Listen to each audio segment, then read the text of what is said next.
ஓம் சாய்ராம்.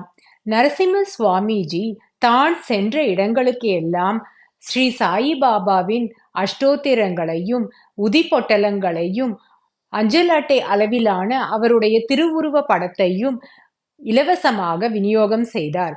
அவர் பேசக்கூடிய கூட்டத்தில் மக்கள் நிறைய கூடியுள்ளனரா அல்லது குறைவாக உள்ளனரா என்பதை குறித்து அவர் எப்பொழுதும் கவலைப்படவில்லை.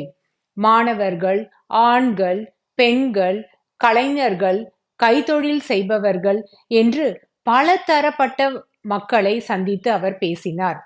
அதேபோல் வீடுகள், பூங்காக்கள், பொழுதுபோக்கு நிலையங்கள், பொது இடங்கள், பள்ளிகள் என்று எல்லா இடங்களிலும் தன் சாய் பிரச்சாரத்தை அவர் செய்தார். நரசிம்ம சுவாமிஜி கணீர் என்ற குரலுடன் மிக தெளிவாக ஸ்ரீ சாயிபாபாவை பற்றி பேசினார். இதனால் மக்களிடையே சாயி பக்தியும் சாயி மீது நம்பிக்கையும் வளரத் தொடங்கியது. அவர்களுடைய வாழ்க்கையில் இது ஒரு புதிய சகாப்தத்தை அமைத்தது. அவர்கள் அனைவரும் ஸ்ரீ சாயிபாபாவின் பக்தியால் நரசிம்ம சுவாமிஜிக்கு தன்னுடைய அன்பையும் தன்னுடைய நன்றியையும் உரித்தாக்குகின்றனர்.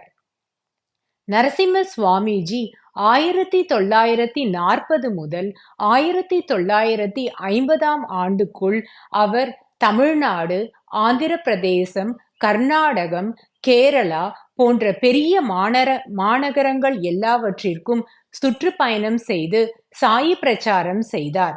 1943 ஆண்டு அவர் மும்பை மற்றும் புசாவல் நகரங்களிலும் சாயி பிரச்சாரம் செய்தார். பிறகு அவர் டெல்லி, அஹ்மதாபாத் மற்றும் பனாரஸ், கொல்கத்தா ஆகிய இடங்களுக்கும் சென்று சாயி பிரச்சாரத்தை செய்தார். ஓம் சாய்ராம்.